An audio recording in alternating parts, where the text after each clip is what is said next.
The right ones. What about the left ones? No. Okay, it What? says it's streaming. Left ones are evil ones. I'm a fan of the left ones, though. Well, you can be a fan as long as you're not a water cooler. I love how this is the beginning of... Yeah, we're live now, guys. Okay, yeah, but what about a water heater?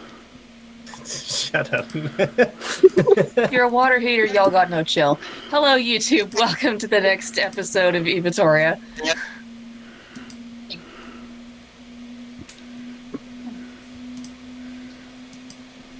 Real important questions. Like, what household appliance are you? Definitely the air fryer.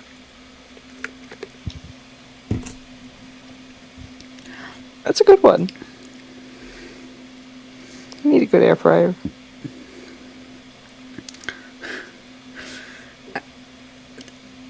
Y'all are crazy. No, Stace. So it is time to play. Does DC want to give us the recap? Because I make you do it every week. I mean, sure. Just give me one moment to skim through my notes. Oh, that's actually okay. So last time, our previous session apparently opened up with us actually encountering the cursed item peddler. And according to my notes, the most that was really purchased was pets. Leo got 2 magical ferrets, Godwin got some glow bugs in a jar, and a mimic cat.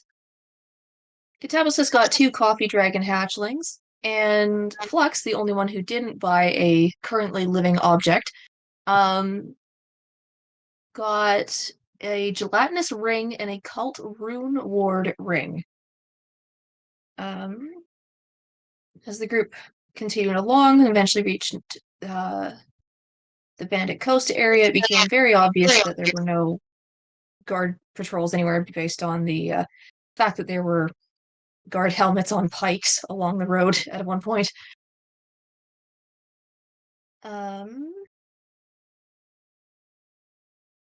See here. Flux apparently asked Leo about a necromancer that he had known about in the area, but nobody really knew exactly where to find them. There's also notably a village that was mentioned to have been at the base of the Bestinus Mountains. And that's likely where the necromancer was taking from, so we got at least a direction to work with.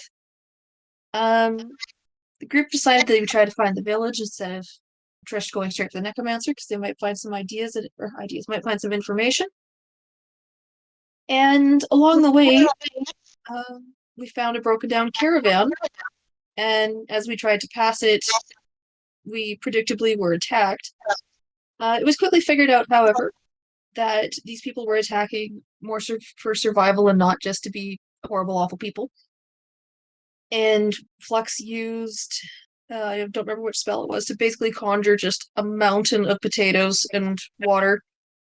For the people, the situation de-escalated, wounds were healed, so nobody actually died. And with a bit of inquiry about where to find the bandits and the necromancer, the group moved on. The pseudo bandits were able to give a little bit of information about the actual bandits, and from what they said, it sounded as though at least the main group seemed like they were generally from the Arameria-ish area. Mentioning they had accents very much akin to Catabasis, along with mentioning that there was a druid that kept themselves very well covered, who had showed up sometime later on to join this group of bandits. After parting ways, the group reached a fork in the road, and Leo discovered that the group was being followed. This follower turned out to be a young kobold, somewhere between teenager and young adult, if I recall correctly. The discussion was humorous and odd at best. And in the end, Leo adopted this kobold and called him Rock, even though the kobold mentioned his name was Ivy. There was apparently a kobold settlement nearby, and Ivy Rock was out on a self-given quest to become a strong warrior. After acquiring this little soul, the group continued along and started to find traces of necromantic behavior, such as unhealthy surroundings. My notes mark the air looked burnt out. The air started to stink of necromancy. Ibby Rock also confirmed that the necromancer had been known to bring people he'd collected down this way. And at the end of this of last session, our group found a cave that seemed to be emanating with exceedingly high levels of necromancy. The air was just thick with death and decay. The party decided that Mariella, who is Leo's sister, and Ibby Rock would wait outside the cave with the tiger lilies, who were also very uneasy with the situation, if I recall correctly. Ibby was given the spare message stone the party had, and the group set off into the cave, and that was where we left off.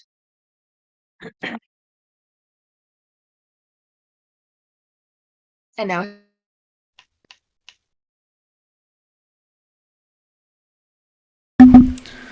And now you guys have entered the dark and heavy cave. What is the marching order?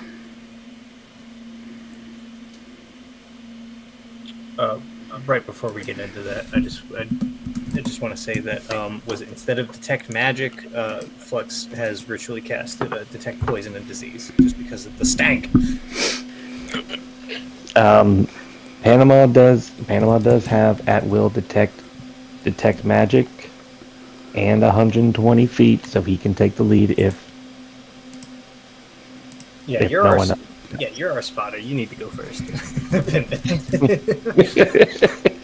probably a good idea. In the darkest dungeon sense, yes, it should be you, and then followed by someone beefy that can like pull you back into the second rank, like when stuff goes south.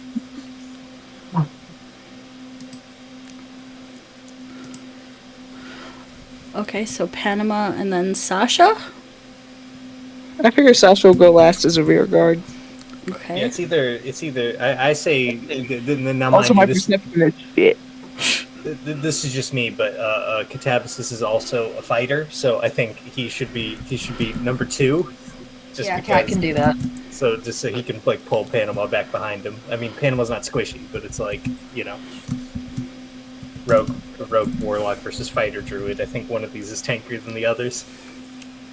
No, one of those hit dice is a lot larger. A lot larger, yeah.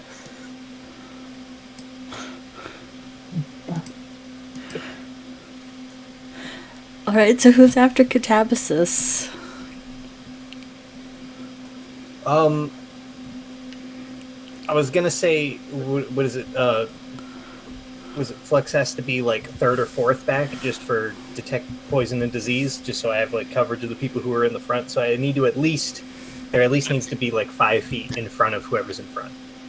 I would say healers should be somewhere in the center. Like center back, like 3rd or 4th. Well, in the center, so just in case whatever happens.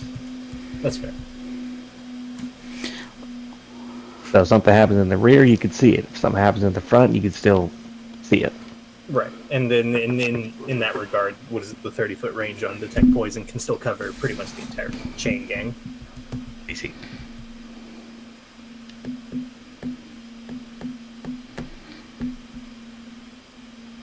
So do you want to be 3rd or 4th? It's I don't have spots for Flux, Blodwin, or Leo yet.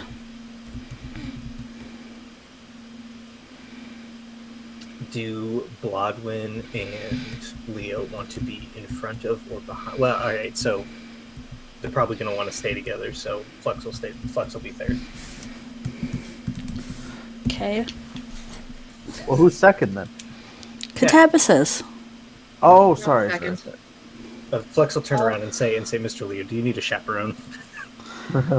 Sorry, I was distracted by other things. I'm sorry. No, you're good. No, he's asking if you want him to stand in between you and Blodwin. I think Blodwin's the one who can't control herself. Miss Blodwin, do you need a chaperone?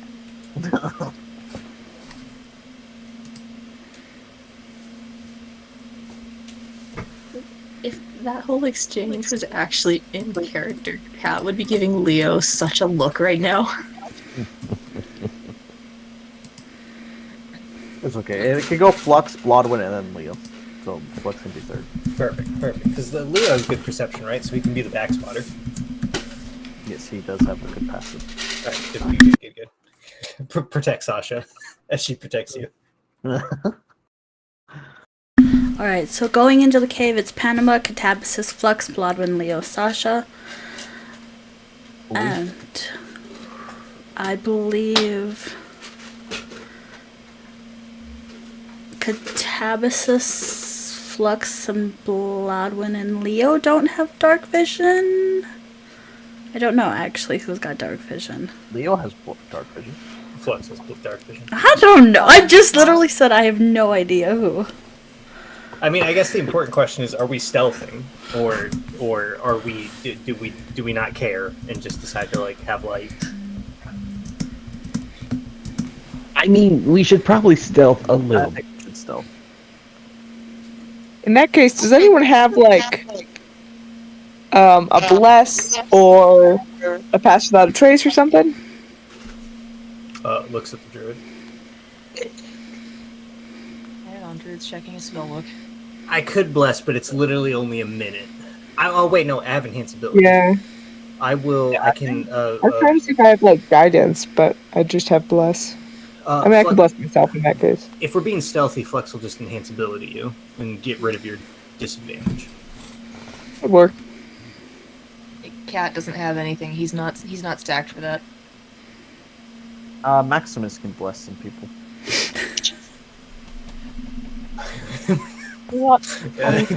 I would hate to waste our the great Rat Pope's spell slots though.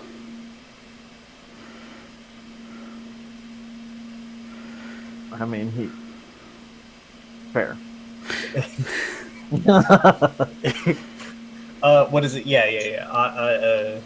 I mean,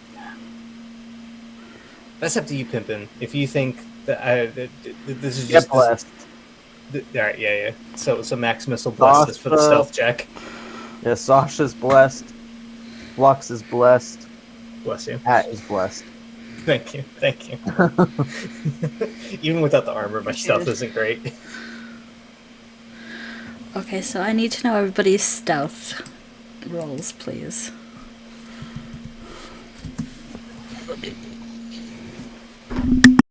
We figured it out. The dog just had to be introduced to you guys. Had to hear your voices coming from the phone. Hello, We're friends hello. now. I don't know if bless is gonna help, and I don't remember what it adds, but I got a nat one. Oh, It's all right. Hopefully it's like a group stealth check where it's like pass fail. Because I didn't roll great either. My total is 9, and that's without the bless. I'll I've roll the d4 never- just in case. Oh my god. Sasha, let's I've go! never gotten this good. Sasha, let's go. Yo! How much is bless?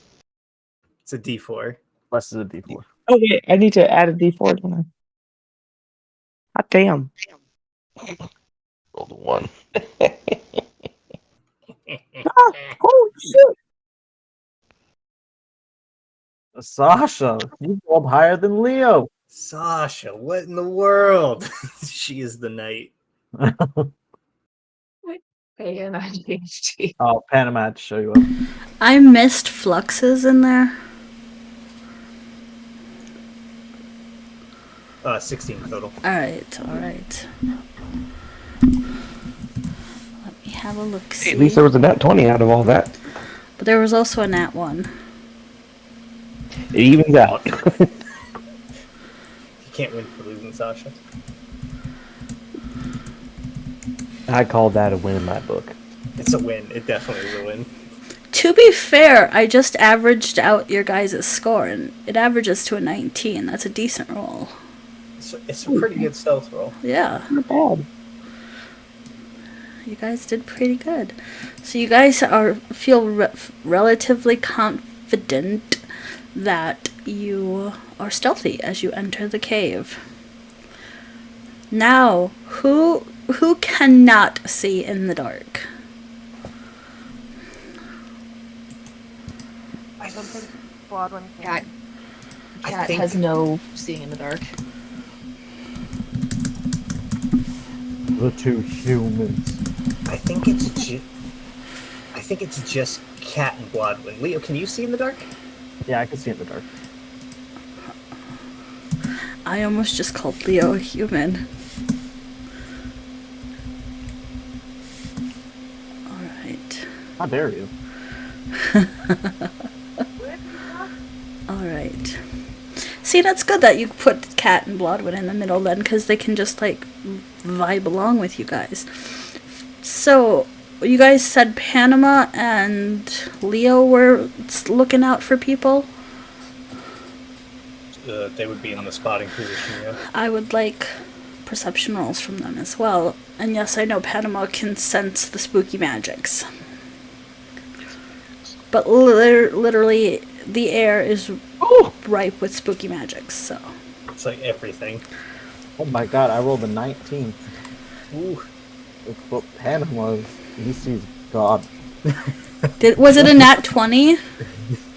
Is it Panama season alone, just vibing in the corner on a beach chair? No, it was an 18 he rolled.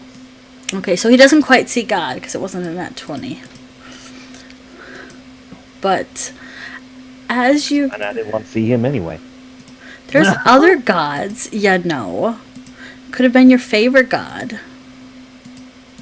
I don't have a favorite Panama god. takes a glance around. Geshta waves at him and winks. I was gonna say, well, first of all, who's his favorite god? Second of all, which eye is she winking with? I don't At think... least 4 of them. I don't think Eshta's his favorite. 2 on the left, 2 on the right. Easy. Makes sense. Keep it even.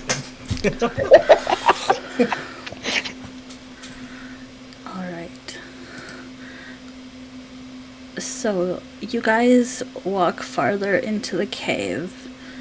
Panama, the entire cave is residual magic. However, you do feel as you're getting farther in, you can sense that the magic's getting stronger. And you can sense that there is some necromancy ahead. You guys have yet to see anything besides some bones and other bits of dead bodies. Any complete dead bodies? Like, full intact? Not where you are. Okay. Any,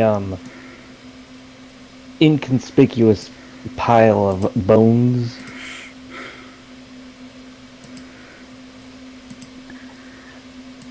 Not... You don't see anything set up for the necromancer to be able to make things. Especially that any of them strapped to a fucking wheel. No. Okay. We're I feel safe. like that's an Elden Ring Yeah. reference. Yeah, it's Worse. Dark Souls enemies. They're always on a wheel and they like roll at you. They're so Oh, fucking gotcha. annoying. They're the worst. They're my favorite. Yeah, but they're the worst. Anyway, okay, so nothing inconspicuous. No. But you would... Nothing usable. Nothing usable where you're at.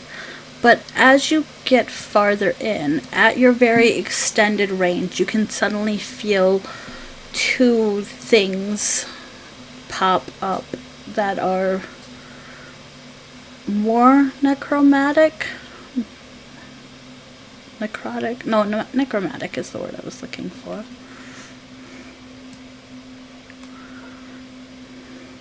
And when you go about... Something moving around. And when you go about 15 feet more, you feel two more similar but different things. That's not good. What's the layout of this cave? It's How tight are the corners?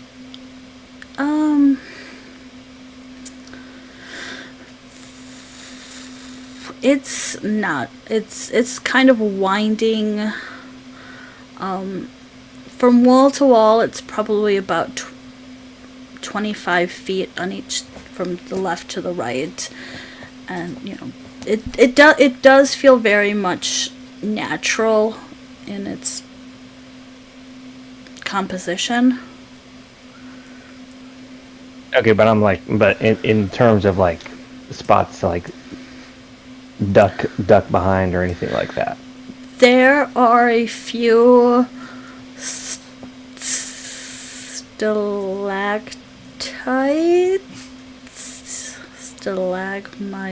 I don't know which one's from the On the ground. ceiling mics are on the ground. I want the ground ones. Cool. Stalagmites. By the way, Crap, I just have to tell you that as you're saying that, I had the kiddo telling me it from over there as well. So, yes, there are some of those around for you to be able to hide. Unless you continue. All right. Well, is anything in range yet for me to see, or?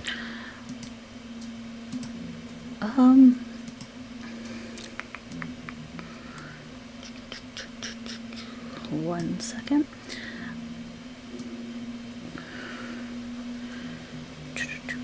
I am going to remember how to... That's the button. I am super duper the best at drawing, but there is a map link for anybody who wants a map link.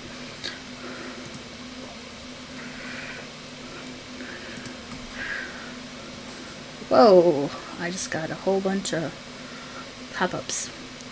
The big orange circly things are, whoops, not that. I don't know how to erase that.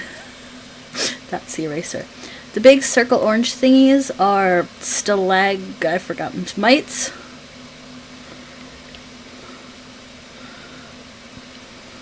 So you will be able to hide behind them. If you need me to drop your characters on the maps, let me know. You can't hide in it. Why can't I? He takes out his pickaxe and he hides in it. Because it's literally a solid rock. I have a diamond pickaxe. DM, I cast meld into stone. You know what? Just for that, I'm adding something else. Full disclosure, I do not have meld into stone. I don't know who else needs me to drop their character. So is this a relatively, like, open place? Yeah, like...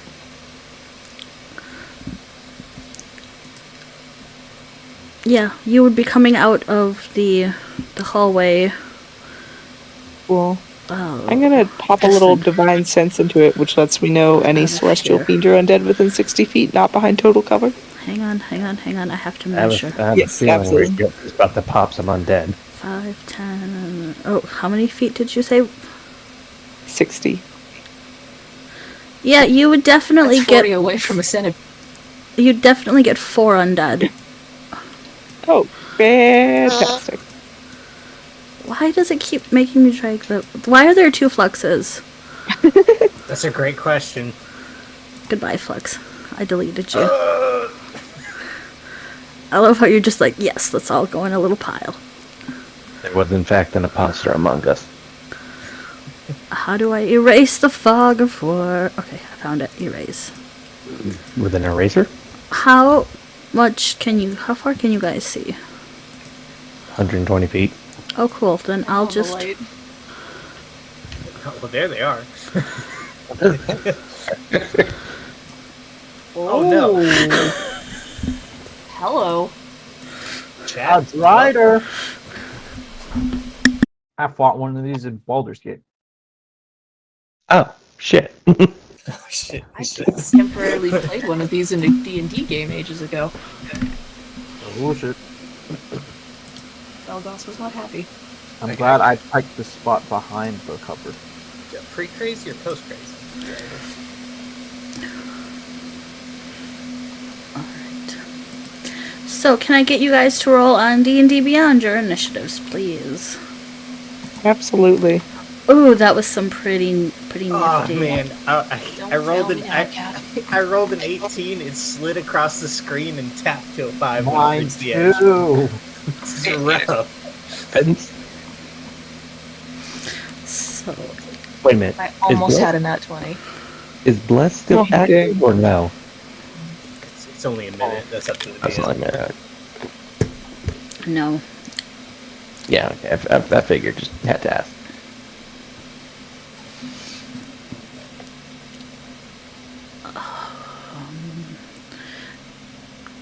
What is Leo? Leo is 8, so Maximus is 8. Panama, can you let me know what yours is? Because it does not like to auto-populate you for some reason. That's dumb. 21. I'll put it in the chat. Thanks. It literally does this every time. I see it pop up saying Panama, but then it just decides not to put it into my tracker. Alright. That's dumb. It's Why does it hate me so? super dumb. Is your sheet still private? I'm the Shouldn't DM, be. it shouldn't matter. That's true. That's true. Oh my gosh, why did that change? Hang on, I just have to pull something manually up because it decided to change something on me. There we go. So, Catabsis, it is your turn. Alright. How's the visibility in this chamber? It is dark. There is no light. Cat can't see worth 2 biscuits. Has anyone told him there's a problem? Panama would have been the first one to see, but do they see us?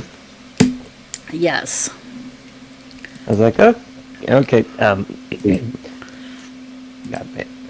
Panama wouldn't be able to. Or what direction? What direction is that?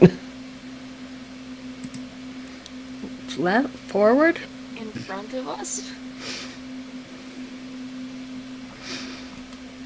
Before combat started, Panama would have pointed the ones who could not see in the direction of where the enemies are. I don't think I'm allowed to give the help action to fire or to fire anything off. Well, I'll let you say something, but not like a help action. Uh,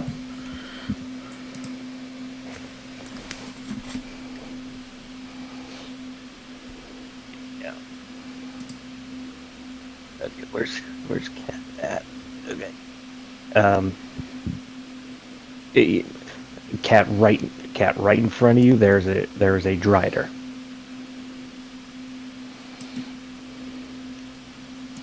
How far away?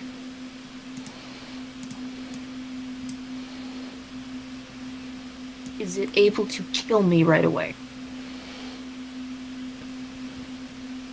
That depends on it. Helpful. You're. I'd say roughly about 100 feet, but there are two more skeletons and 2 more zombies that are closer. Right.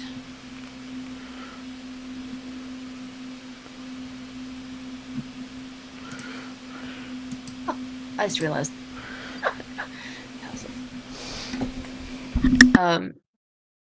Oh, I guess it's wait. So it's my turn. Yeah, you're first. Okay. Sorry, I'm not used to that. Cat will think for a moment, and then he'll just kind of blink and then sigh, and he's going to cast Dark Vision on himself because I didn't realize he had this, and it lasts for 8 hours. Hell yeah. Pretty good use of a spell slot. So you can see whatever distance it says. 60 feet. So Okay. Cat can see. See- Oh, whoa! Get back here. That's not what I wanted you to do. Stay. Bad Murray. You can see the skeletons. Yeah, all you can see is the skellies. He definitely shudders. But he draws his swords, and that's his turn because he can't really do anything else. You can move. True. Yeah, Cat is going to move there, so he has cover and can see a little bit further. Alright. Oh, fun! He can see the zombie right in front of him. Beautiful, beautiful.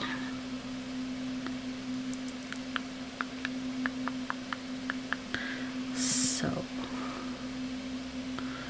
let me have a look at my screen. There it is.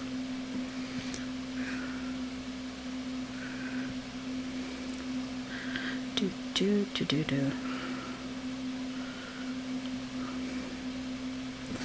You know what? Let's do it.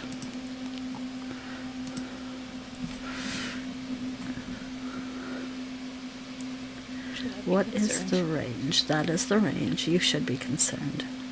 Oh no. I'm just having a look at a couple of the spells because obviously I'm really good at pre-deciding. You guys all decided to get real close to each other at the start. Oh dear. Getting a feeling it's a good thing I moved. Well, I need to measure now, so I need to know if I have to move. That's not the... Please stop drawing. Alright, perfect. I'm erasing it. Alright, perfect. He is going to cast...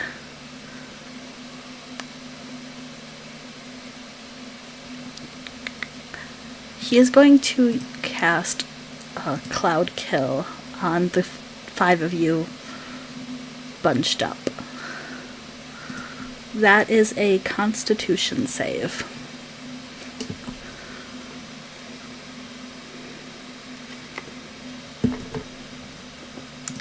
So everybody except Catabasis needs a Constitution saving throw. Okay. Sasha, if I'm not mistaken, we get a buff from you, right? You should. Let me pull that up real quick so I can reread it. What's your charisma one?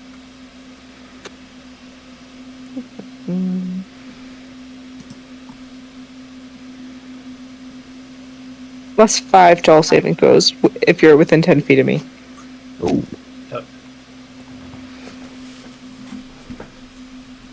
Whew, okay. That would be 23. Saves a lot.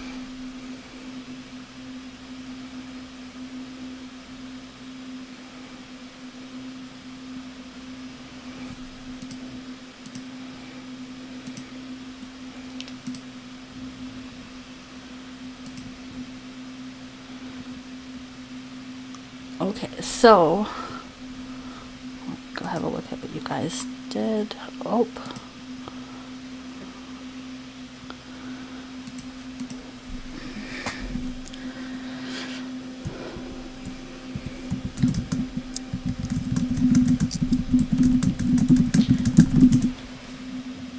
So...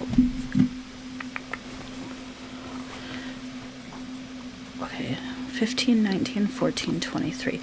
Okay, so...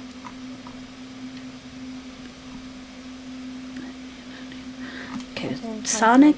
Oh, you changed to 19? Okay, so Sonic, you're the only one who didn't pass. Oh, shit. 5d8. So, you'll take the full damage. Everyone else is going to take half damage.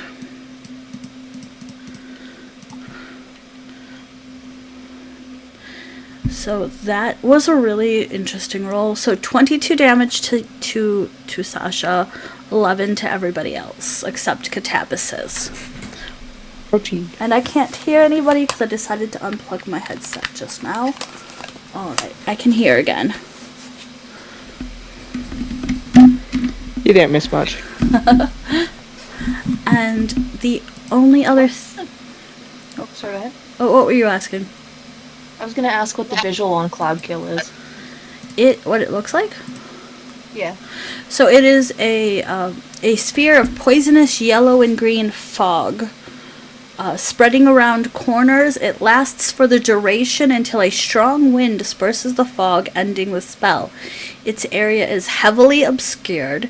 When a creature enters the spell for the first time or starts its turn in there, they must make another Constitutional saving throw. Now, because it's this round, it won't be till next round that you guys, because he's going before all of you, I'm not going to hit you twice in the same round. Except maybe Leo, because Ian deserves it.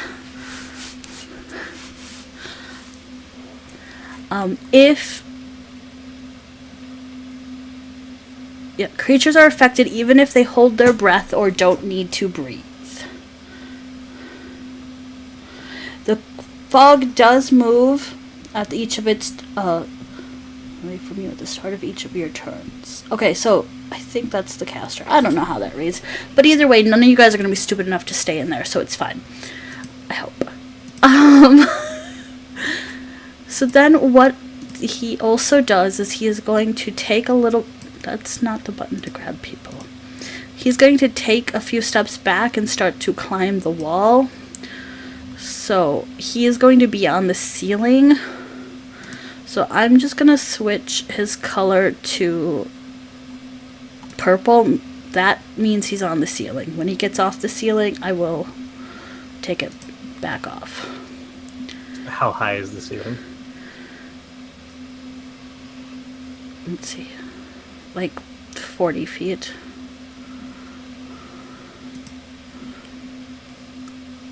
Actually, no, yeah. Yeah, 40 feet. I'll go with that. I said it. Alright. Panama, it is now, in fact, your turn. Oh boy, my turn. Oh, this is gonna be fun. Maybe not. Okay, let's take a look. Okay, so obviously, first things first, we're gonna have to get out of the bad time zone. And from the way I'm reading it, it will have moved away from where you guys are down towards the exit in about like 2 rounds. So it's not going to stay there from the way I'm reading the spell. Okay. What were the orange circles again? Stalagmites. Yes. Yes. They're the pointy things coming off the ground. Yes. Okay.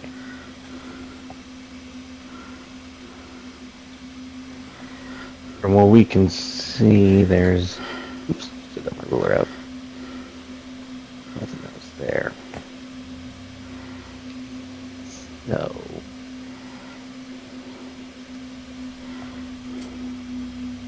we are gonna move... Gosh. Wait. How do I...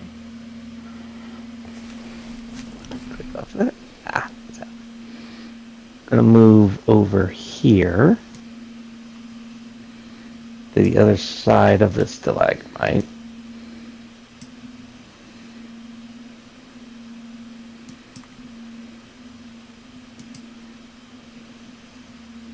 The Oh my god, I don't know how I did that. I'm so sorry. Oh, it went away. Never mind. the I'm sorry. heck? What the heck was that? So one of the updates, you can either use the thing for a pointer, which is this, or you can do ping, which is that. Oh, that's pretty cool. Yeah, I like some of the new updates. Some of them, not all. We still need to improve a little bit, but they're getting there. Always. Okay, and Ooh, wait a minute. Cloud kill is a concentration. Which means there's a chance.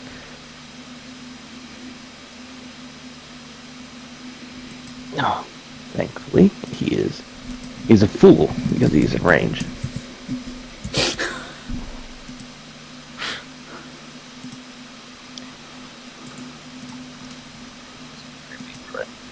All right. It is time for Ye Old Eldritch Blast. Whomst are we casting the blast towards? 11 doesn't hit. DM. I am looking at all of my things. That does not even hit the weakest one. Yeah, thought so. Okay. Ouch. They did not want you to hit that. No, they did not. 18? 18 does... Okay, who are you shooting at? The Drider. The Drider, the 18 does not hit. Oh, damn it. Okay. Yeah.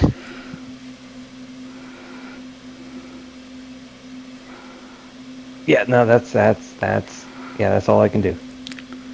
Alright. So C is... Okay. 5, 10, 15, 20, 25, 30. I can count here.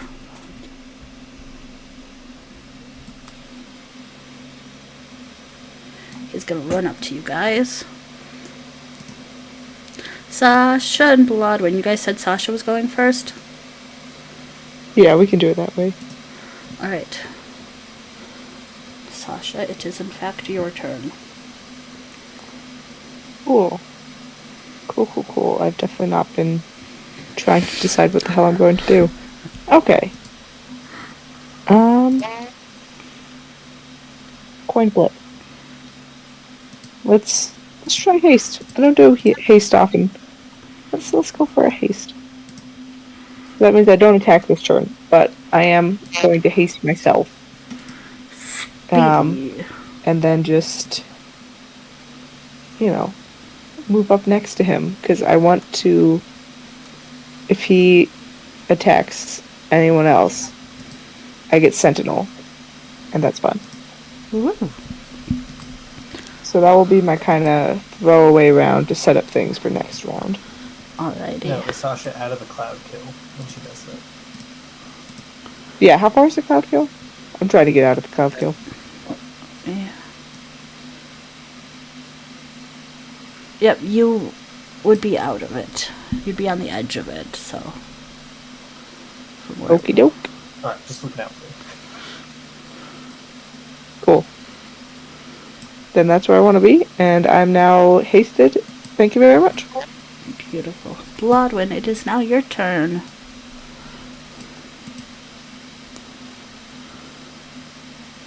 So, I'd like to also move out of the cloud.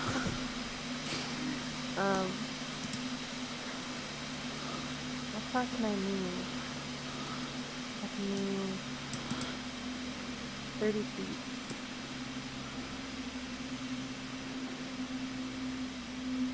Are these squares 5 or 10 feet? I forget. 5. 5? 5, yep.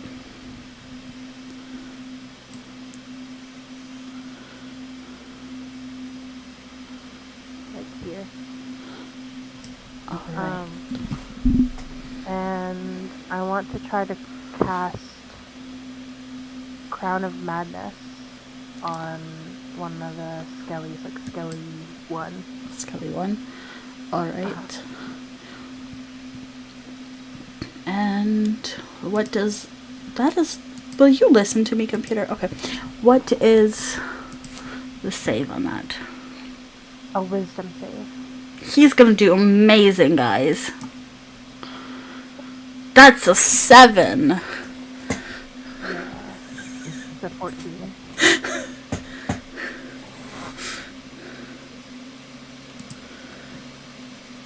So... Okay, so, Skelly becomes charmed, and a twisted crown of jagged iron appears on its head, and a madness glows in its eyes. The target must use its action before moving on each of its turns to make a melee attack against a creature other than itself that you can mentally choose, and I want to choose Skelly 2. It's before it moves, though? It must use its action before moving on each of its turns to make a melee attack against a creature. Okay. Is what it says. So, which what I'll have it mechanically do is it won't be able to melee attack Skelly 2 this turn, but it will use its turn. It will lose its action, but move towards Skelly 2 to try and fight him. Okay. All right. Is there anything else you're doing?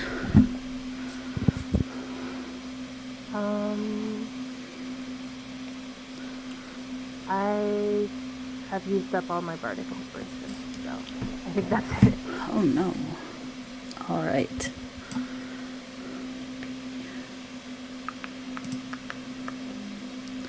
I'm gonna measure.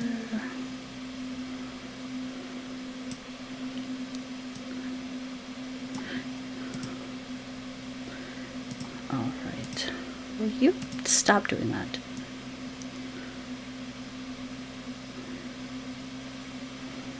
He's gonna move up here. All right.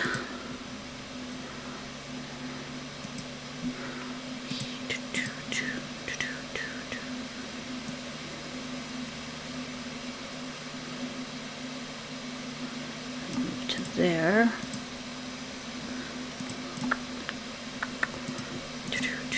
And he is going to come right there to fight him. And Leo. Hello. Hello, Leo. It is your turn. Are these 2 orange squares the only cover in this entire place? Well, you could try to hide around or hide behind some of these mushroom patches. Which are mushroom patches on the map, not in... That's just because the mushroom cave is what the map is. They're just going to be boulders and stones and stuff. You can try and duck behind. I don't know.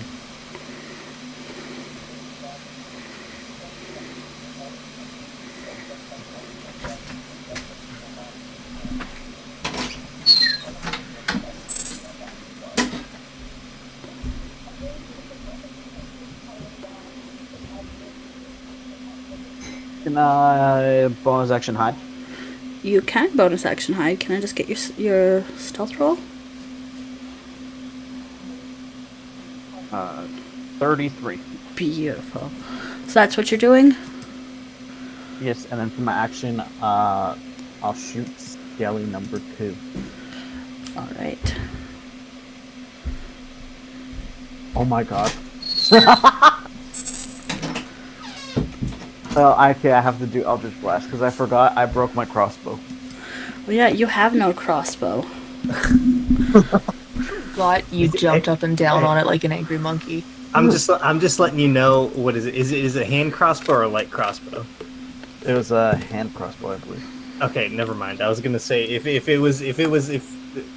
it came down to it, if like we weren't in a town and stuff like that, Flex would have given you his crossbow, but it's a light crossbow, so I don't think you can use one. I think it has to be a hand one. It's okay. I got 3 blasts now, so I'll just blast. First one is a natural 20. Okay, so... Yo! Glad to see you're doing better than me. So that's... Oh, I just rolled. It's 10. 10. I just did what D&D That was Beyond told me to that do. was Skelly 2, right? Correct. So 10 damage for the first blast. Second is a 14 to hit. Hang on, I'm trying to find my Skelly boy. There's my Skelly boy. The not charmed one. Yeah. Hang on, because I think I did do that. Okay. There he is. That was 10 damage? Yep. And then the second was a 14 to hit. 14 does hit. That's 1 damage. Amazing.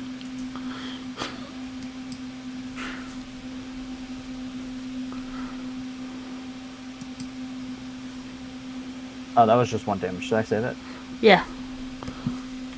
And 25 to hit for the last one. And how much damage? 4. Alright. Beautiful. And that's your turn. Yep. Alright, Flux. I was just measuring some stuff.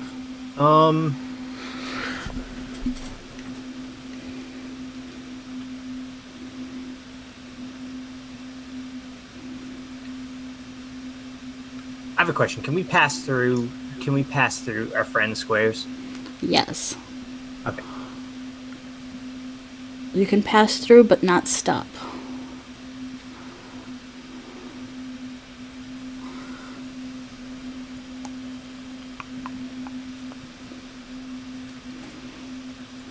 Well, technically, I'm assuming you guys would consent to letting one of your teammates walk past you. If anybody would not agree to that, you need to speak now. Alright, so yes, you can pass through. Okay, dope.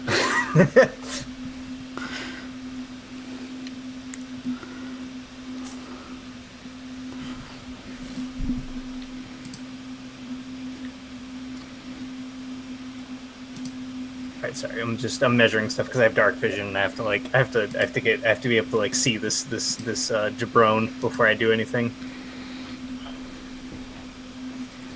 Alright, so Flux is going to diagonal.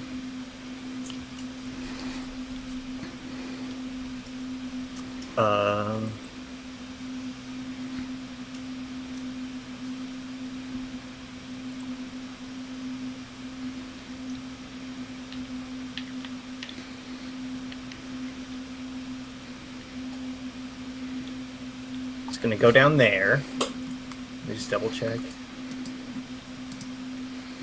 It's the bad guy. I can see. I'm gonna spend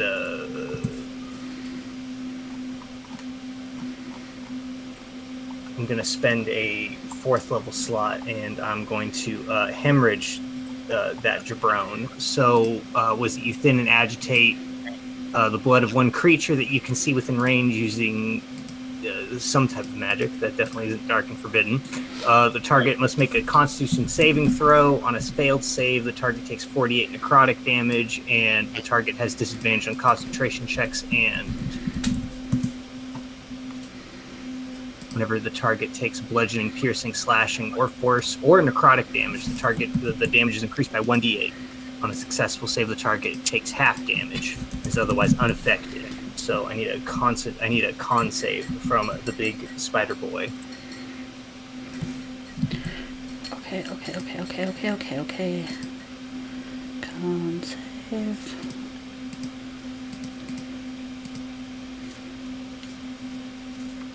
$19. Alright, so he's gonna take half damage.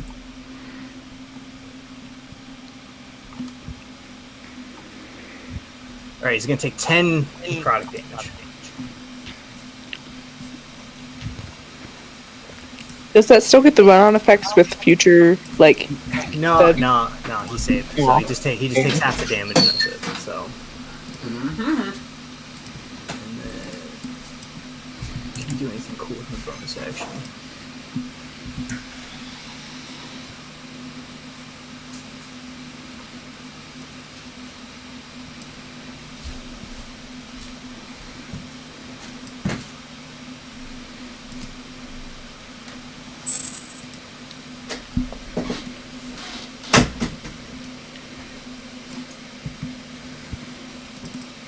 yeah, monk stuff. I don't feel like I don't want to spend a key point. So instead, Blodwin's in the front, and Blodwin got whacked by that cloud kill. When I passed by her, Blodwin, did you look like damaged, or Sasha? Yeah, like kind of our front line here for a second. Fine. I look a little worse for the wear. A little worse for the wear. Okay, all right. A little bit.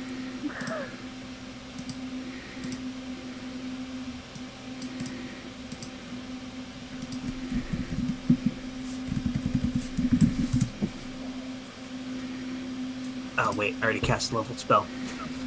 Dang it.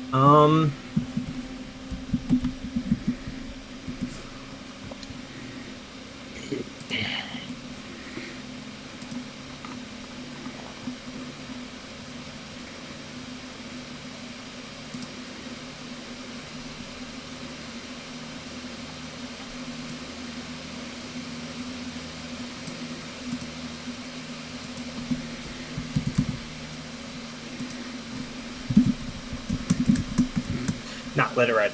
I can't do anything else, so I'll pass my turn.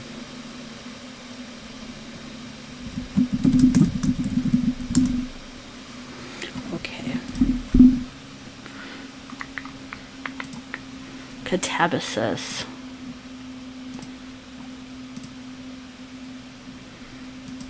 Okay. Let's see. Ooh, that is an ugly looking button right there. But I would have to be shooting past Sasha to hit it. As long as you don't get a nat 1, you won't hit her. That's true.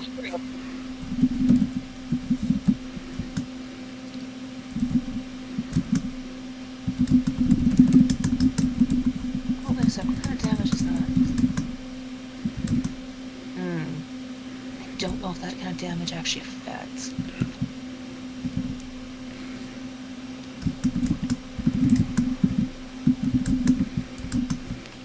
Okay. Cat is going to stay where he is, and he's going to try and hit Zombie 2 with Thorn Whip.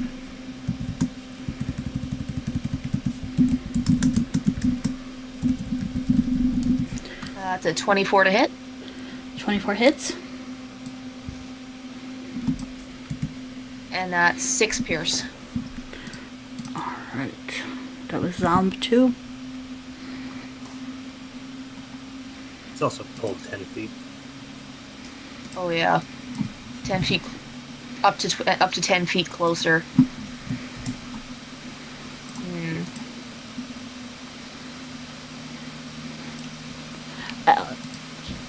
You can actually, so 10 feet. Let me measure. Up to 10. I could pull him right into melee range, but that also means I'm dragging him past Sasha and Blodwin. Which he wouldn't be leaving their area of effect or whatever.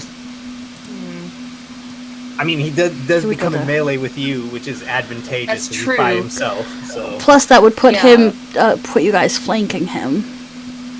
Oh, that's true. Yeah, yank that piece. Okay, we'll do that, and then because I'm a fighter, oh wait a sec, I need to check something here. Shoot, I can. Okay, so I can attack twice per action. I used Thorn Whip. Does this mean I can use a melee attack as well, or do I have to use Action Surge to get that extra attack? Typically no. If you casted a cantrip or a spell as your main action, you have to actually take the proper attack action to benefit from multi-attack. You would have to spend an action surge to get. But if you spent an action surge, you would get 2 melee attacks. So that's what I'm thinking. So I'm gonna spend my 1 action surge, which I can get back if we do a short rest at some point, and I'm going to attack this filthy wretch with first off with the scimitar. That's a 24 to hit. 24 hits. Alright. So the scimitar does 7 damage. And then I'm going to attack with the rapier. That's a 23 to hit. That hits. Okay, and that's 10 damage. Alright. And as my bonus action, I'm going to conjure my echo.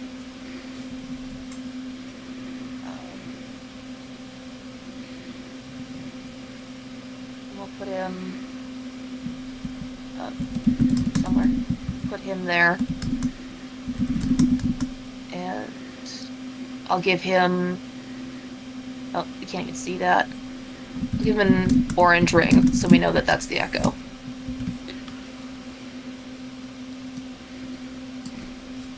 And that's my turn.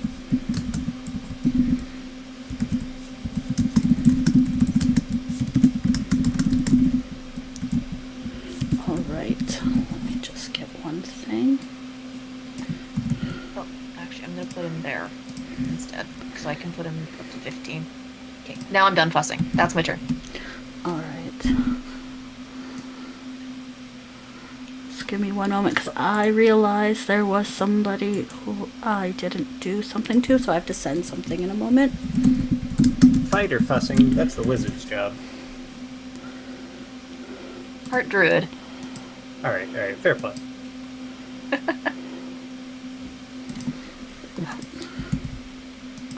Sorry, I realized that any of you who have taken a mark from your god, I had sent your champion info to, but there was somebody who did not ever get it sent to because I am a forgetful person.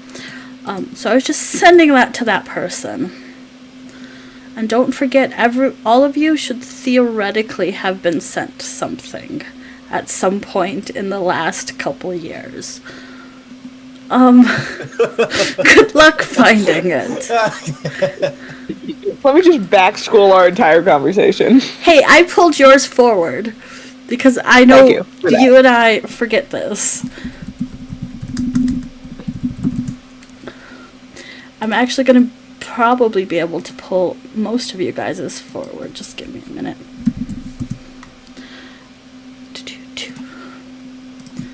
Good luck. How'd you know? It's okay, I already have it written down. You don't gotta look for mine. Too late. That wasn't that The rapier hard. should have done an extra damage then. Well, do the extra damage while I'm grabbing the last one. Okay, I need to see what rapier did. Rapier was 10, so the rapier should have done 11, not 10. Alright.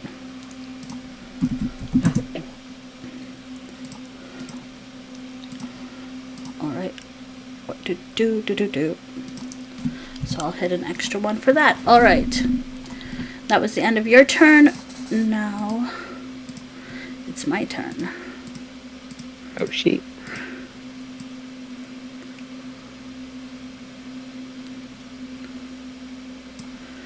And he is going to cast...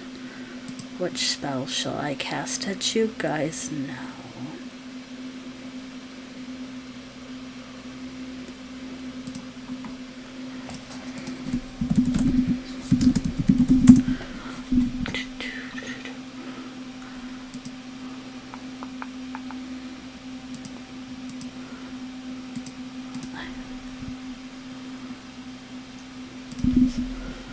I think we're just gonna do this.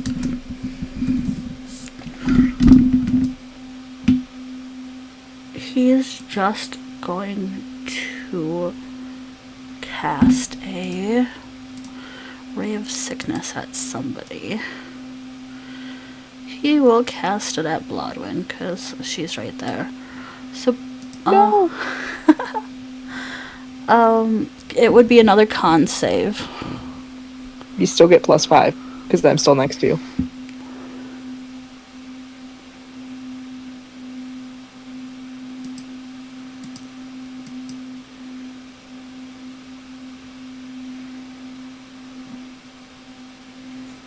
Rough.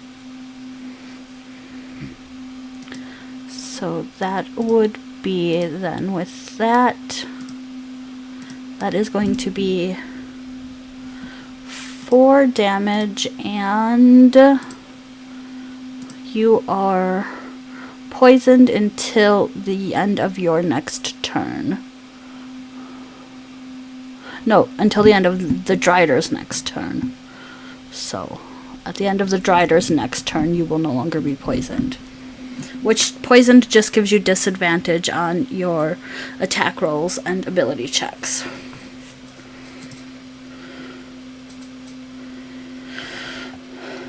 And then he's going to look like he's preparing to do something, and that's all he's going to see for you guys. And it is the next person's turn, so whoever the next person is would be Panama.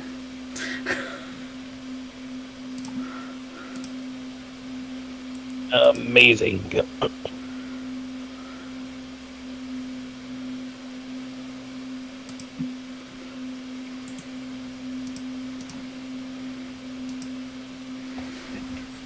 Use anything too drastic, so we shall continue to try and blast him. 14 does not hit. That's for the Drider again? Yep. No, that does not hit. 17 does not hit. Nope. And 18 does not hit. Nope. Nope, nope, nope, nope. Anything else?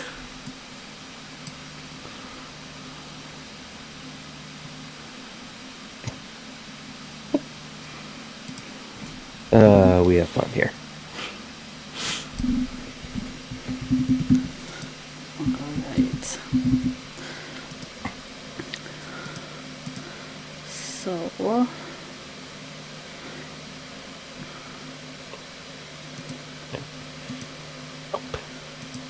Nope. And he's still crawling on the ceiling. Yes. Because why would he come down to fight you? Say what now? Why would he come down to fight you? That's a good point. Okay. Sasha. Oh, wait, not Sasha. It's the dude first. He is going to, since he is now surrounded, he's going to try and hit Sasha and fails miserably. Okay, now it's Sasha's turn. Cool. So what do you say he's on the ceiling? How high is the ceiling? 40 feet. What? Fuck. Okay. Hold on. No, not 40 40 feet. Just straight up. Okay. Okay. Don't worry. I'll get him down.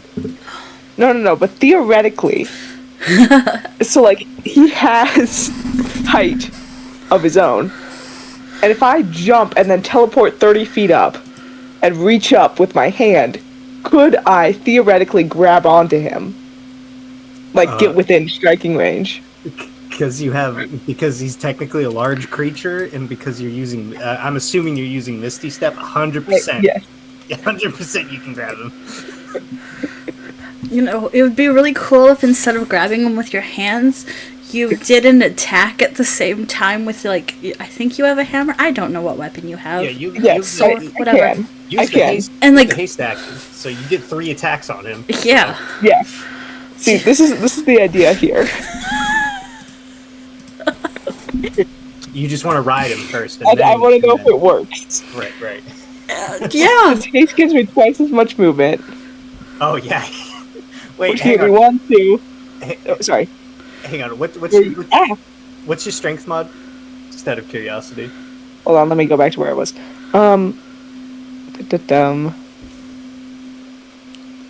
Plus 4.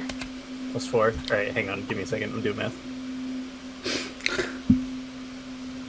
I hope you can rip this guy off the ceiling. I'm That would be willing so to- funny. I'm willing Okay. to bet you don't even have to Misty Step. If you can get around the zombies, I'm pretty sure you might have a 30-foot roll. Give me a second. Hang on. High jump. When No you make way. when you make a high jump, you leap into the air a number of feet equal to 3 plus your strength mod. If you move at least 10 feet on foot immediately before the jump, when you make a standard high jump, you can jump only half that distance. Either way. So 7 foot. Yeah. 7 Okay, so what I'm thinking, right, is I have 30 feet of movement. Haste doubles that, so I have 60, which can put me right beneath the Drider. Yeah. And then if I jump and Misty Step, I could just, like... Oh yeah, then easy. Yeah, 100%. Especially with Misty Step, because the ceiling's only 40 feet up. So if you just Misty Step, you would be in range. Yeah. Grab him That's by what the I'm thinking. hair. So, like, 1, 2, Snatches weave. 3 at the diagonal, 4, 5. I do take opportunity. If you Misty Step right there, right where your square is, like if you're directly below Skeleton 1, you won't invoke opportunity attack because you're teleporting. If you Misty Step right from that square. So hang on, 5, 10, 15, 20. Yeah. So if you Misty Step right there, you can just teleport past those guys and not invoke opportunity. Okay, that sounds cool. If you take All one right. step forward, Skeleton 2 will hit you, or will try to hit you. Yeah. Alright. Mathematically, I think that's sound. So I'll just take a running leap and then teleport halfway through the leap.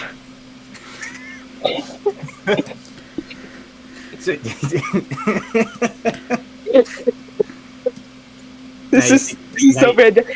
Just now like you think with portals. my brother's been playing Portal lately. Yeah. I think it sticks around. Anyway, just jump like sword forward and aim for the Drider. Alright. Yeah, anyway. So, DM, can I get within melee of the Drider like that? Would you rule? With haste and Misty Step, yes. Cool! Yay! Alright. I'm gonna try to grab it and hang on to it and stop it from casting all these spells that keep killing us. So. I get 3 weapon strikes. 2 normally, 1 extra with haste. And I'm just gonna roll all of them.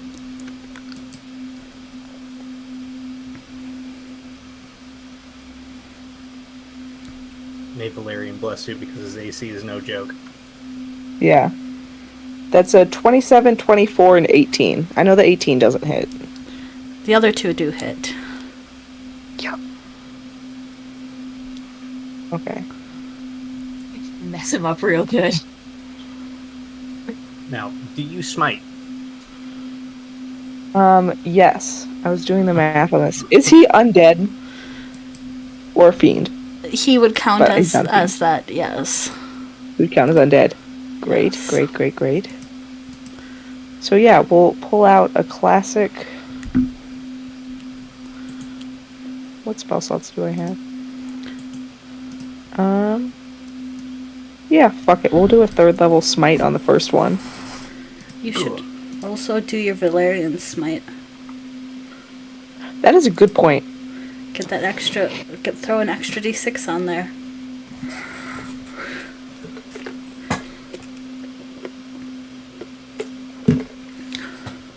Okay. Cool. Thank you for being patient with me. As we figure this out.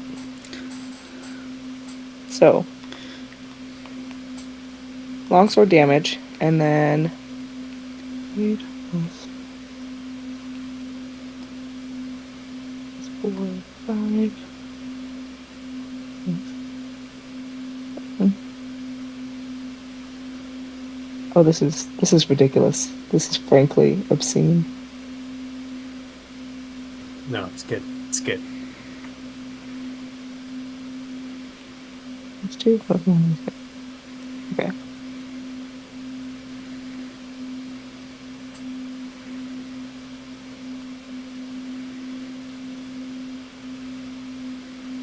Alright. base damage 13, Divine Smite with all my add-ons 30, Valerian Smite an extra 2, and Dueling an extra 2 puts that at 47. Okay. God.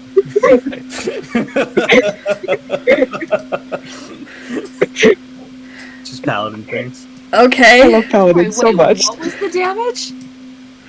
47. Was that for both of the attacks? That was for one attack. Oh, word.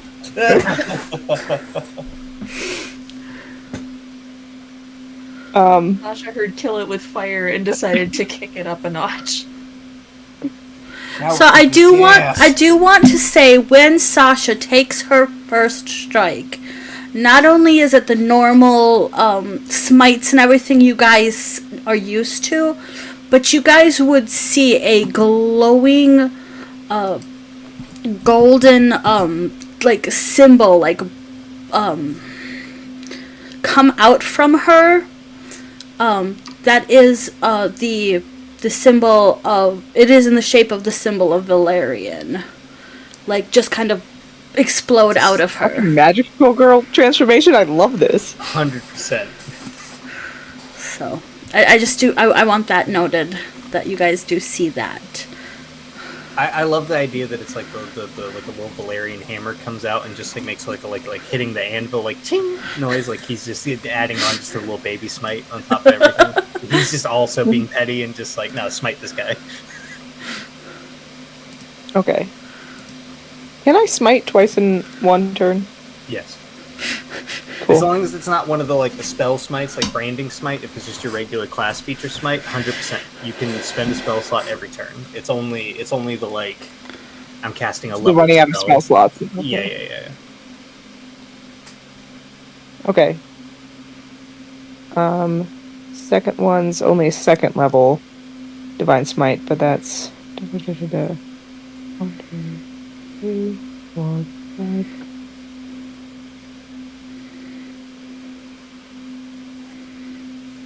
And then Same damage. Sasha.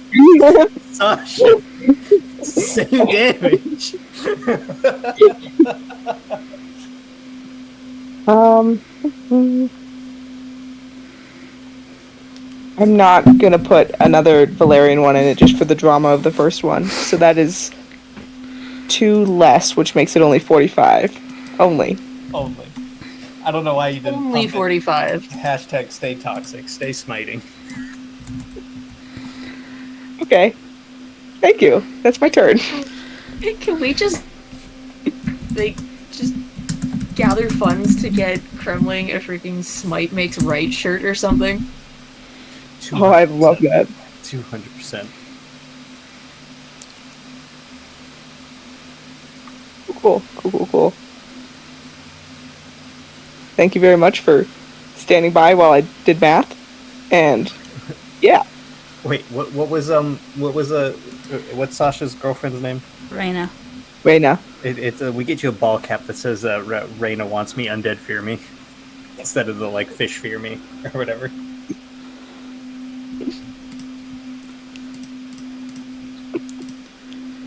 Hang on. Cool. Well, I'm quickly running out of spell slots, so I will not be able to do that again, but it was fun while it lasted. So with the amount of damage you have just produced on this guy, you and him are now also taking additional fall damage because he has dropped unconscious. Oh, shit. And you guys are now falling 40 feet. I had to go look up that rule for a minute. And where's now the falling damage screen I had up? Because I had a bad feeling. So D6 potentially. So that's 46? 1, 2, 3, 4. I mean, never mind. I'm not going to push my glasses on that. You're good. Is it not what you just said? No, it is, but technically he's a large creature, so he occupies a 10 by 10. So Sasha would be taking 3, but that's on you.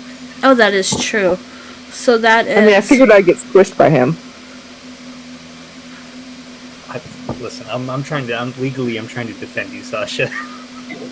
That is 8 damage for Sasha. Ouch.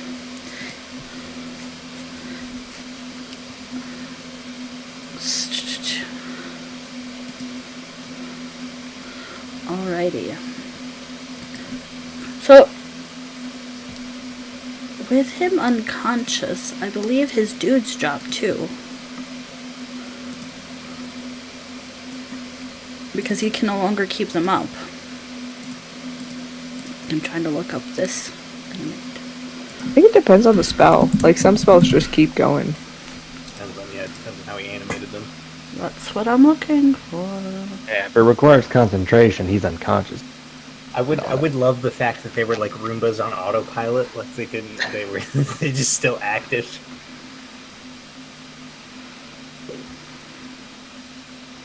So some are powered by Duracell, 100% DC.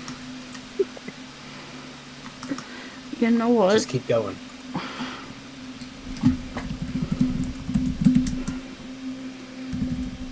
Let him be Roombas so I can snatch him. Okay. They're still up, but he is pretty much down. He is still not gone. But, Sasha, is that the end of your turn? That is very much the end of my turn. I burned 90% of my spell slots. Alright, Blodwin. Oh, he doesn't need to be purple anymore.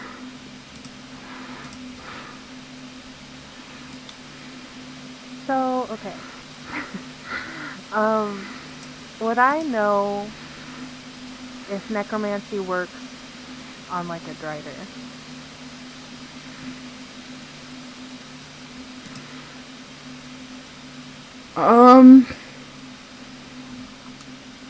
It should.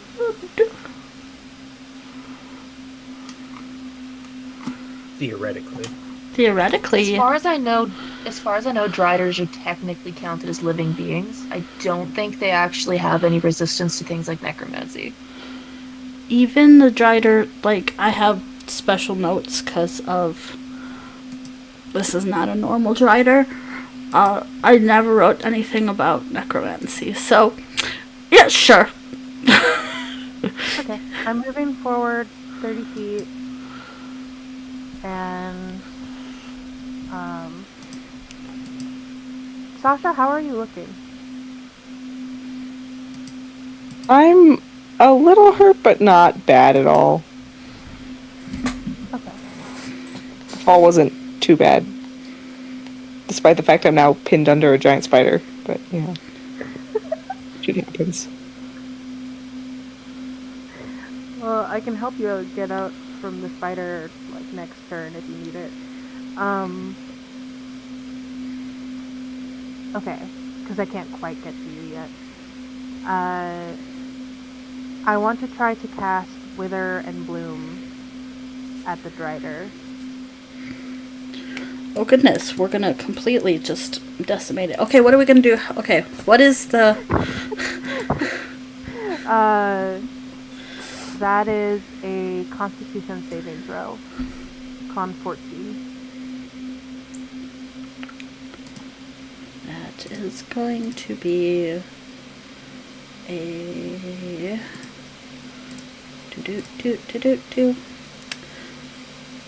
That is a fail. Okay. So that means that they're going to take 5d6 necrotic damage.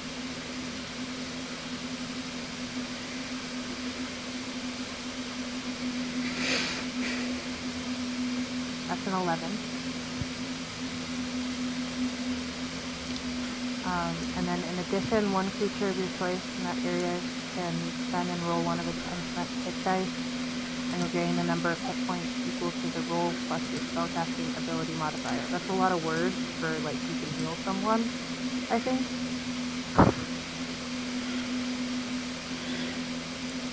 Right? Yes. Yeah, and I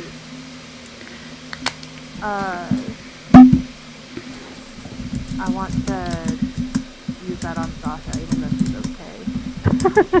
I would appreciate it. Like I'm okay, but also I could use it. Okay.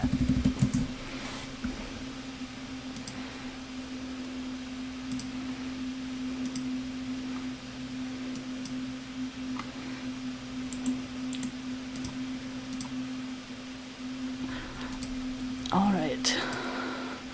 So, as Blodwyn casts Wither and Bloom, which you guys have seen her cast, I believe, before, shooting out from her in a very similar fashion to what you guys just saw from Sasha would in fact be the symbol of Kragma, the wheel of Kragma, like bursting out from her as well.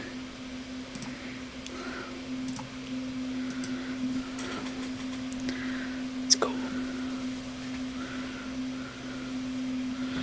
And it is very much looking dead, like auto fail 3 death saves, dead. Skyrim death noises. Skyrim death noises. He like goes full ragdoll, like arms go, spider arms go everywhere. It does the whole like thing where the spider's legs curl up. Oh, jeez. Oh. But like he also does that, like the human centaur half of that also does that. He like curls up. Yes. All right. Is there anything else you're doing, Blodwyn? I wanted to give some hit points to Sasha. I don't know how this works though. For what? For Wither and Bloom, it says Help. one creature of your choice in that area can spend unspent hit dice and regain hit points. Yeah, so Sasha, if you go into your short rest tab, what is it? You'll see an amount of hit dice. It's basically like you're full paladin, so I think it's like a D8 for every level. So you have 11 hit dice available. You can spend one of those to heal. So it'll be whatever the roll is plus your con mod, and then that's taken off of your total. So if we take a short rest again, you'll only be able to do, well, it wouldn't really matter yet. So you just have one taken off your max. Cool. Yeah, 1d10. Okay. Oh, it's a D10? Heck yeah. It is a d10. Heck yeah.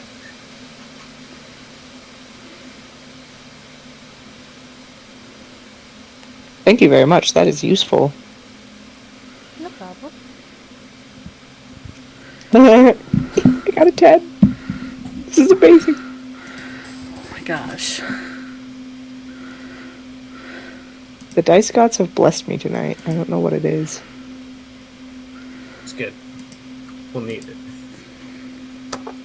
Alright. Is that the end of your turn, Blodwyn? Yes.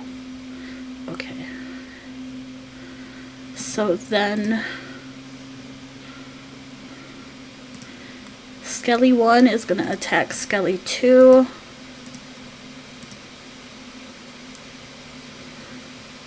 Right. That's a hit.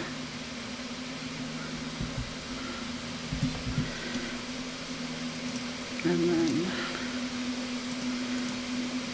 I guess I don't need to do that. He is going to get an attack of opportunity. Can you let me pick up my little dudes? Thank you. Come fight. Missed the attack of opportunity. He moved forward. He's going to try to hit Echo Cat, which I believe Echo Cat can't be hit.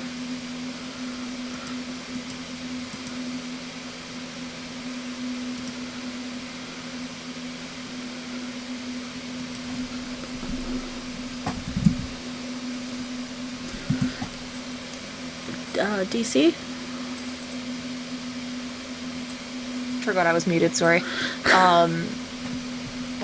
Echo Cat can be hit, but his AC right now is 18. Okay.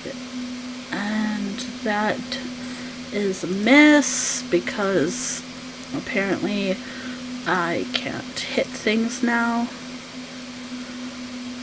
And I'm gonna come over here and he's gonna try and hit. Can you stop doing that, computer? I'm gonna try and hit Flux. Flux, does a 14 hit you? No. Of course it doesn't hit you. Mr. Leo, Hello. it is your turn, my dude.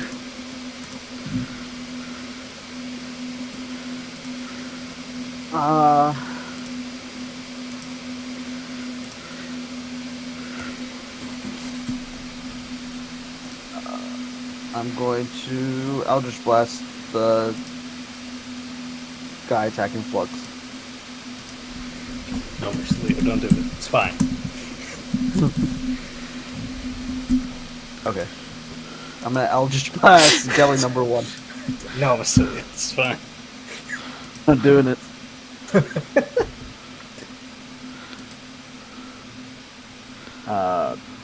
Oop.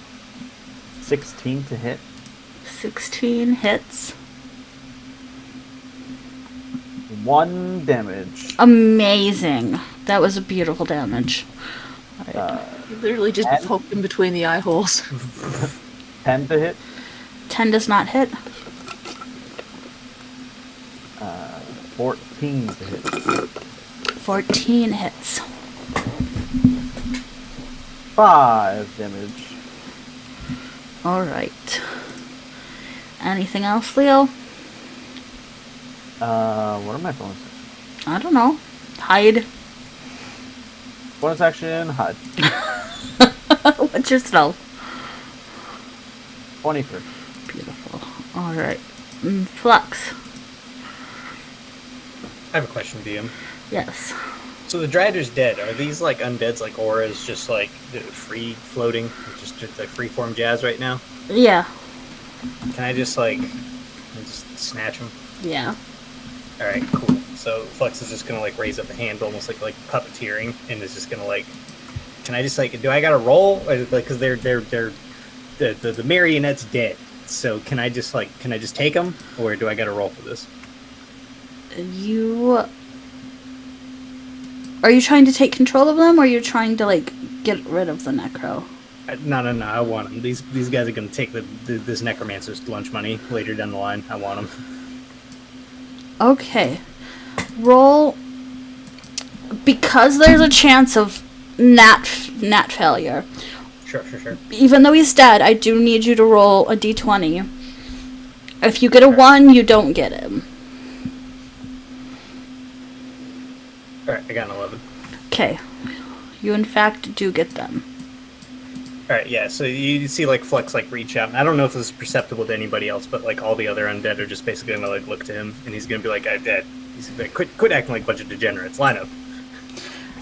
So, the only one that you're gonna have trouble getting to listen is the one that Blodwin is currently That's fine. madmancing. I'll look at Blodwin and I'll ask very politely if she can drop the spell, and I'm going to. She got messed up, so I'm gonna spend a. I'm gonna spend a 2nd level slot on healing word. So drop the spell. So Blodwin, you heal for 11. Thank you. You said you dropped the spell? Yeah. Alright. Alright, and the Flux is basically like mentally commanding them both to line up and quit acting like a bunch of degenerates.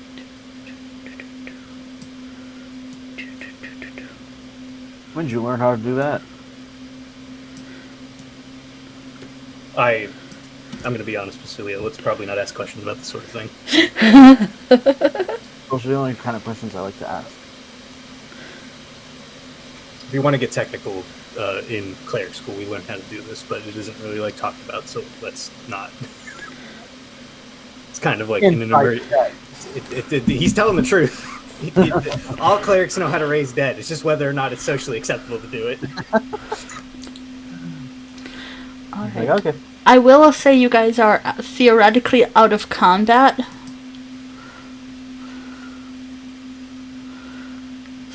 So, I'm lining up with them. So you're not a zombie. Get out of line. No. Okay, fine.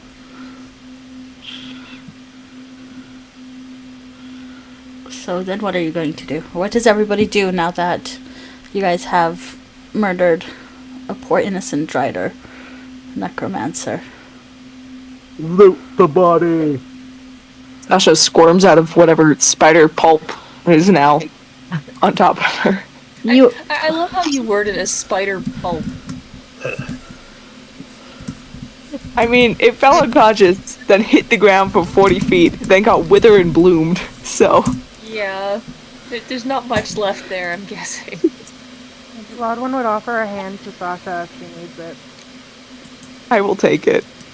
Thank you. So you are in fact covered with Drider goo. Lovely. Ew.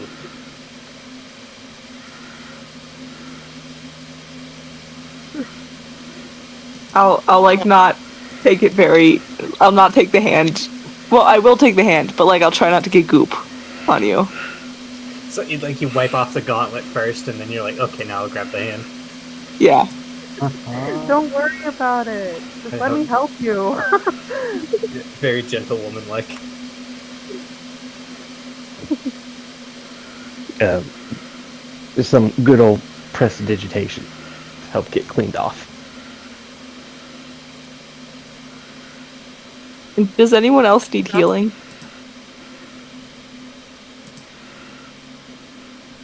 I mean, I could use a little something, something. Oh, something. Just a little something, something. Percentage-wise, where are you at? I'm fine. I'm just like, I'm 54 out of 62, you know? Oh, okay. Like, I could just use a little top off. Right. Yeah, I'm just a little. As you a know, treat. Walk it off. Just $10 I'm pumped for, you know. Alright. So Leo, are you looting the bodies? Or the body? Yeah, sure. Roll me... First off, roll me a... investigation.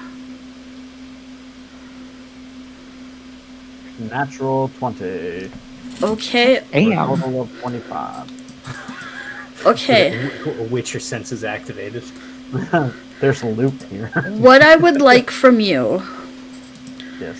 is separately 2 d10s, so not combined. I want 2 different d10s and 2 different d100s. I have 2 different charts I use. First 10 is a 2. Okay. The second 10 is a 9. Okay. Do you want me to do the 100s?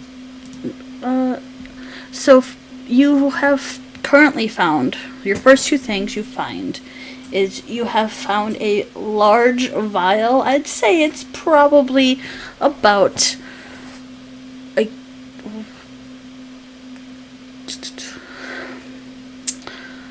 like 8 ounces or so full of dark demonic looking blood. The second thing you have found is a vial of unholy water. So it is the opposite of holy water, and it would be working on like lawful good things. Okay, now can I have your D100s? Unholy water, just tap water from a busy city. No, it's this one. Is it 72? Okay, 72. Yep, and the second one is a 55. Okay, in 72, I'm gonna have you re-roll just because it is something that we do not do with you. 63. Okay. What you find is you have found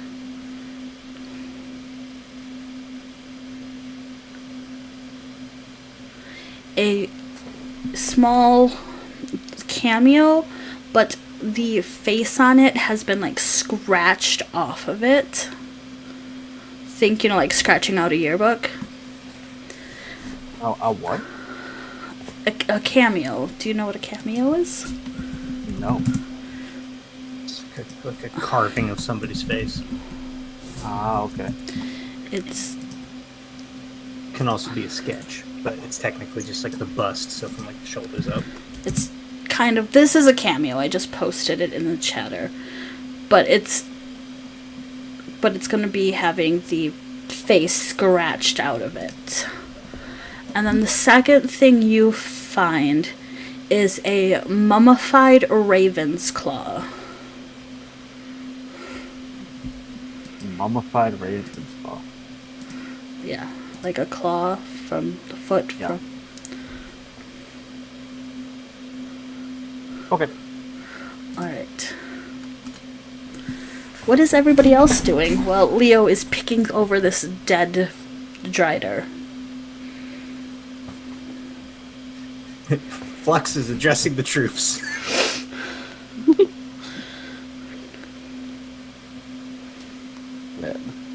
And I would start checking the other entrances, and listening out to see if anyone heard us.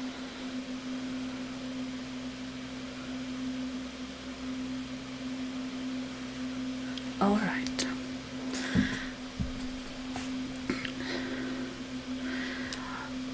Panama, when you're looking around, you find some freshly dead bodies,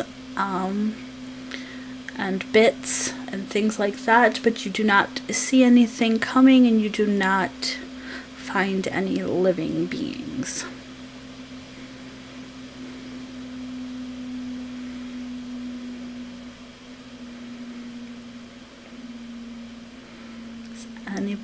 Flux, how are you addressing the troops? Well, he's like pacing back and forth in front of the lineup, and he's trying to assess how these people were raised. I guess I'm trying to be very tactful about this. Is it just are they just animated, or is it like otherwise? So the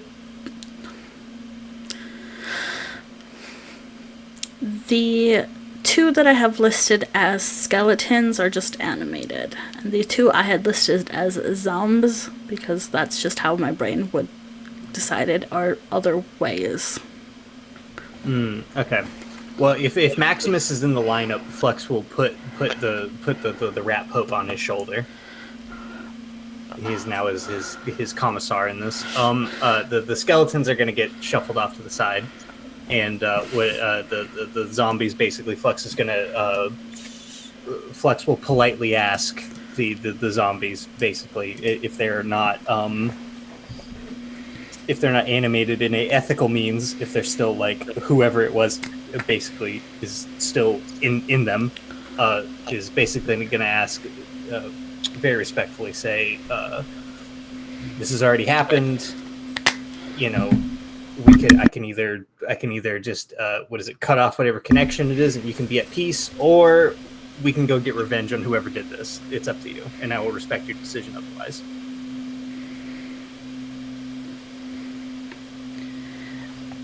They would ask to be released, to put them out of their misery.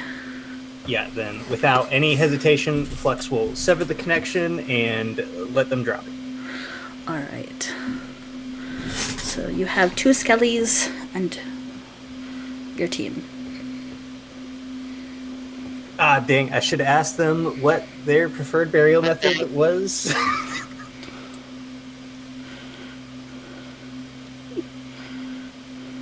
I find cremation works pretty well.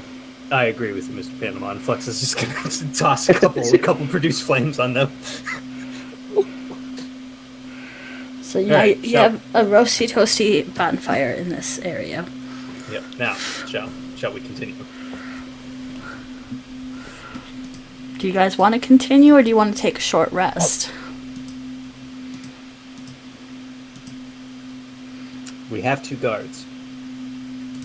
Cat would benefit from a short rest because they've given his action surge back. Yeah, action surge and any warlock stuff would be good. How do those people feel about it? Did our warlocks spend anything other than their? I didn't spend nothing. I don't think Panama spent anything either, right? So we're just like, we would just be waiting an hour for action surge. Yeah, no, I didn't spend anything except some hits.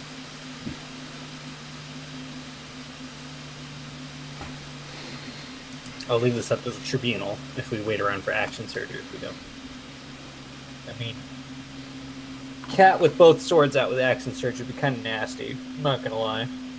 But he can only use it once. That's what I'm saying. If we wait an hour and then you have it back, if you have both your swords out and you like jump in there, like it would be useful, you know. Mm-hmm. I guess all right. So here's another thing. Judging by the ethereal pull I have on both the skeletons, how long can I keep these? Can I keep these boys up? You have another 10 hours left of 10 hours of the 24 that it has. 100%. Yeah, we should take a little smoke break. We should 100% take a little smoke break with a couple guards, then we get back into it. Because then Cat can fucking waylay it. I'm sorry. Can freaking waylay into somebody with them. Alrighty. Alright, so you guys take a short rest. Ooh, hit dice. So while you guys are taking your short rest, and you guys are sitting there, after a few, about halfway through, there's a quiet moment. And you guys start hearing what sounds like a bit of a sales pitch of, somebody who would be like, more like in like one of the markets. So, they're calling out, things that they're selling. And it doesn't seem to be coming from anywhere in particular at first, and then you guys would realize that there is a skull off in the one corner, just sort of acting and speaking as if it's some sort of salesman trying to pitch, look at these mushrooms here, they're for sale, or whatever he's got, rocks, whatever. Just trying to pitch it to you. It's just a talking skeleton skull. Can we keep it as a pet? Talking skulls are hilarious and can be used for so many things. Cat would be terrified of it. Or not terrified of it, he wouldn't want anything to do with it. But me, the player, thinks it's hilarious. Flux, because he's a very well-adjusted cleric, is going to look at the 2 skeletons and be like, would you take that deal? I'd take that deal.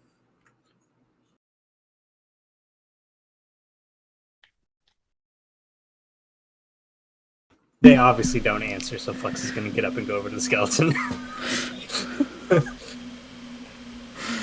Does anyone go over to the skeleton with Flux, or are you guys just gonna let Flux deal with it? He's a big boy. He can take care of himself with this one. It's just a skull.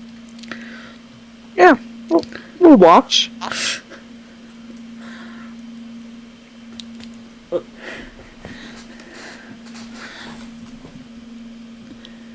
Alright, so you walk up to him. Yeah, with my entourage. Yes, you and the skeletons walk up. Describe the sales pitch for me. Is it just like buy one get one, or like is he like reading the news? Is he like what is he saying here? He is trying to sell the rocks, the retail space. This is a beautiful cave. It's pretty clean for a cave. Just.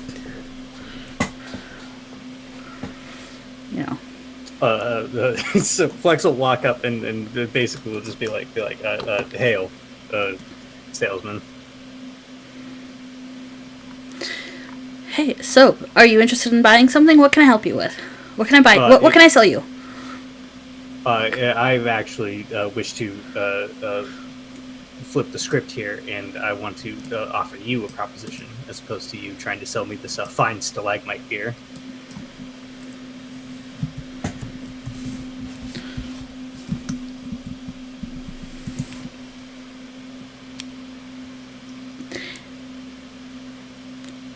So his teeth chatter a bit, and he's like, "Okay, what is your deal?" The deal is you get out of this dark, dank cave, and you come with me instead. How dare you call the cave dank? It's very warm and toasty, and not dank at all. Flux will sniff the air and be like, I don't know, the moisture content seems a little bit high for me. But what do I know? I'm just a genasi. Yeah, silly. You're just a genasi, of course. The offer still stands, though. Perhaps you could come with me. I'm not exactly the force of personality, and perhaps maybe we could arrive at some sort of agreement.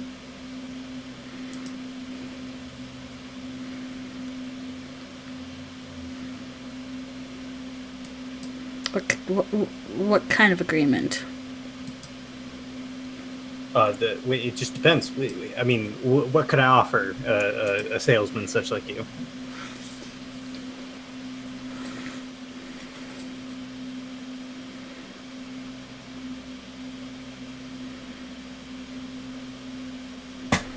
Do you have any eyes? I have 2 of them in my head. I don't think you want to give me your eyes. Certainly not.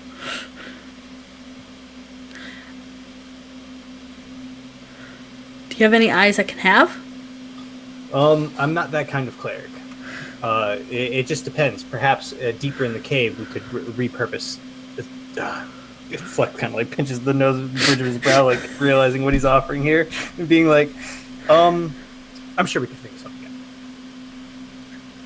Like, so let me be clear. Do you want an actual eye, or perhaps I've read in the scrolls that certain perhaps liches of a certain age use a certain gemstone. Perhaps could we offer you something a little bit more tasteful than something organic and a little smelly? Are they eyes? Do they work as eyes? I think we can make it work, as opposed to, I don't think you require an optical nerve, if I'm being honest.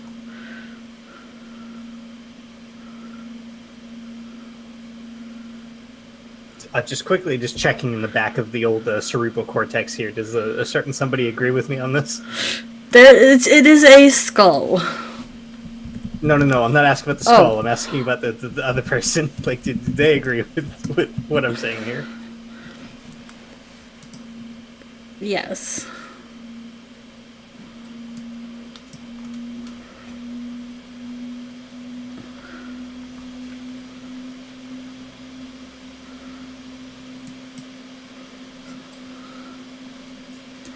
Because like above board, like demi-liches don't have like actual eyes. They just put like gems in the places where they used to be. Like they still can see. So like I'm basically just like basically levying some type of tasteful solution to this young skull.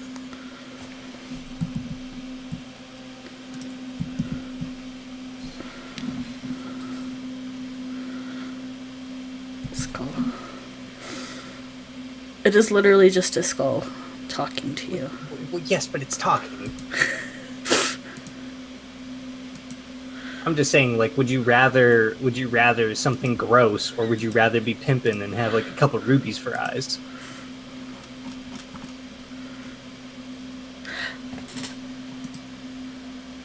I want 2 different types. One for every day and one for fancy occasions.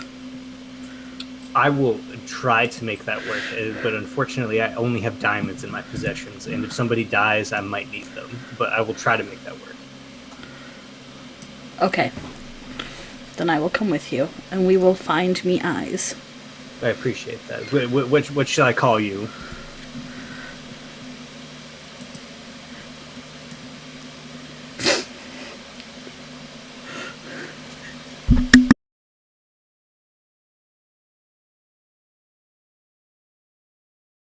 without missing a beat, because the DM started laughing. Sorry. Because You're about to say, call me yours. no. The skull looks at Flux Yeah, and says orients. Yeah. and says, Greg. Greg? It was excellent to meet you, sir. Greg, please. I have a space here on my belt next to the sensor. Well, I can't move, my good man. Well, I will help you, obviously. Flux will like scoop up. For some reason, I thought he was floating. Is he just like sitting on a rock? Yeah, he's just sitting on a rock. Okay, all right, yeah. I will take the animated skull and I will fashion him onto my personage.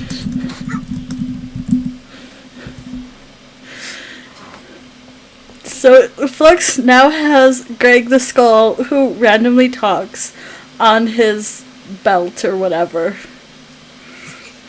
I just want to point out Flux's belt is very occupied with the weapons and sensor and now a talking skull. Like the head in God of War.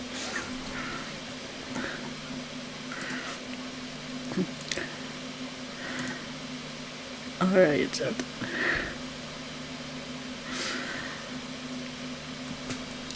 Alright. So then, you guys would take your short rest. Flux would have a new friend, Greg.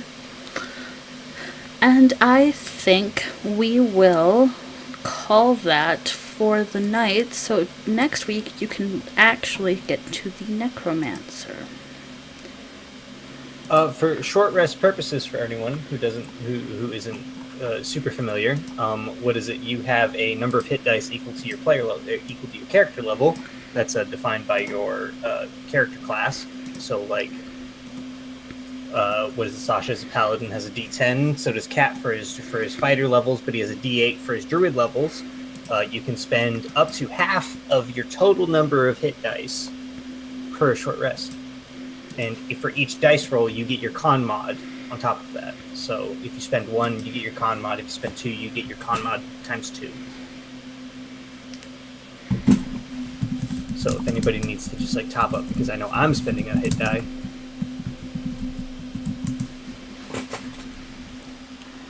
Alright. I'm ending the stream.